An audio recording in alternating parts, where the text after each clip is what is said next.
Salut la compagnie. Avant toute chose les amis, on a dépassé la barre des 200 abonnés. Je suis vraiment super content. Merci à tout le monde pour vos retours et j'espère qu'un jour on pourra tous se retrouver autour de la pitance et manger un bon poulet frit tous ensemble. Ça serait vraiment trop cool. Mais ce n'est que le début de la chaîne, hein. Ne vous inquiétez pas et j'attends avec impatience tous vos retours pour la suite. Aujourd'hui, je vais vous parler d'une chose qui me trotte depuis un petit moment. J'entends beaucoup de personnes me sortir « Oh là là, dans ce comics, il se passe toujours la même chose, dans ce film, oh là là, on s'attend à ce qui arrive, etc. etc. » Ok, mais ça c'est la forme.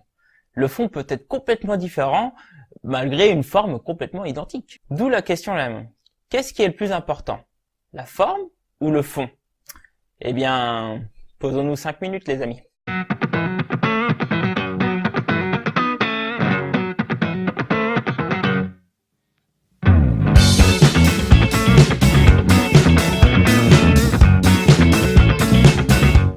Je vais vous le dire tout de suite. Voir un récit aujourd'hui qui a une forme complètement originale, c'est quasiment impossible. D'ailleurs, connaissez-vous Le Voyage du héros de Joseph Campbell? Oui, non, ça vous dit quelque chose? En fait, c'est une trame globale que suivent une grande majorité de récits de héros. Eh bien, regardons de plus près. Donc là, normalement, si je travaille bien, vous voyez un cercle vide, et ce cercle, on va le remplir sur les différentes étapes que concerne ce fameux voyage du héros. La première étape, c'est le héros dans son monde ordinaire. C'est là, en fait, on va vous présenter le personnage dans le monde, ses caractéristiques, etc. Le second est l'appel à l'aventure. C'est là où un problème va se révéler, où un nouveau défi va venir au héros. La troisième étape est le héros qui a peur de l'inconnu. Donc là, il va se remettre en question, etc. et peur d'affronter ce nouveau défi. L'étape numéro 4 est le héros qui est encouragé par un mentor qui arrive, qui peut être soit un homme ou autre, une motivation externe, etc. Étape 5, le héros passe le seuil de l'aventure. Il entre en fait dans un monde extraordinaire. On peut voir ça aussi comme le passage à l'action du héros. Petit 6, c'est là où le héros subit des épreuves, donc il va rencontrer des alliés, des ennemis, etc. Étape 7, le héros atteint l'endroit le plus dangereux. Typiquement, c'est là où il va affronter soit le boss final, qu'on considère souvent comme la grotte ou une caverne. Le 8, c'est l'épreuve finale, l'épreuve suprême, où le héros va affronter l'ennemi ou l'épreuve qui va lui faire affronter la mort. L'étape 9, le héros s'empare de l'objet de la quête, on appelle ça l'élixir, c'est là en fait où il remporte sa victoire. Étape 10, c'est le chemin du retour, où le héros va retourner vers son monde d'origine, soit c'est un retour au calme, ou c'est s'échapper de la vengeance des ennemis qu'il a affrontés.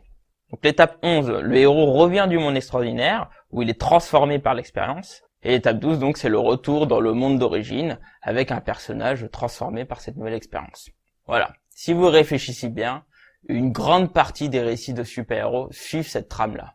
Superman en est d'ailleurs un excellent exemple. On peut aussi citer le dernier film de Spider-Man qui suit typiquement cette trame-là.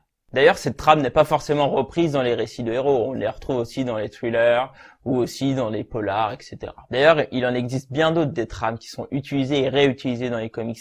Notamment, la dernière à la mode, c'est le héros qui devient un vilain. On peut citer par exemple Superman dans Injustice ou encore Captain America dans l'excellent run de Nick Spencer. Retenez bien ça les amis. Les comics, ce sont les champions du recyclage. À mon sens, si une personne met trop d'importance sur la forme, elle ne pourra jamais aimer sur la longueur les comics. Sa richesse, elle vient en réalité du fond, qui, elle, est très vaste. Prenons deux récits comme exemple. On prend Batman Year One de Frank Miller et Batman Earth One de Geoff Johns. Ce sont deux récits qui racontent la même chose, l'origine de Batman. Et pourtant, malgré une forme commune entre les deux, le fond est complètement différent. Voilà un exemple où la forme ne veut rien dire face au fond. D'ailleurs, l'un de ces récits est un pur chef-d'œuvre qui sera intemporel, et l'autre est un récit, bon, il est juste bon, quoi. À la relecture, c'est pas fameux. Enfin, ça doit faire 5 minutes, les amis. Dans tous les cas, cessez de vous focaliser sur la forme. Un comics, certes, va suivre une trame, mais c'est avant tout le fond qui est important. Surtout après des siècles de récits, ça va être compliqué d'innover. Mais attention, là où les récits excellent par leur qualité, c'est parce qu'on a des scénaristes qui se décarcassent pour nous trouver à chaque fois des nouvelles raisons pour apprécier un tel ou un tel récit, et c'est là où on a une réelle richesse dans les comics. Du coup, aujourd'hui, ces récits, ils sont réellement complexes et puissants, et d'ailleurs, je n'ai jamais plus de plaisir que de lire des comics par rapport aux autres formats. Et ça, les amis, c'est ce qui rend les comics intelligents. Rien que ça. Enfin voilà, c'est tout pour moi. N'hésitez pas, comme d'habitude, à commenter ou à partager, à écraser ce pouce bleu qui n'attend que ça. Sur ce, les amis, n'oubliez pas, hein, lisez des comics, mangez du poulet, c'est le parfait mélange du bonheur. Allez, tchuss tout le monde!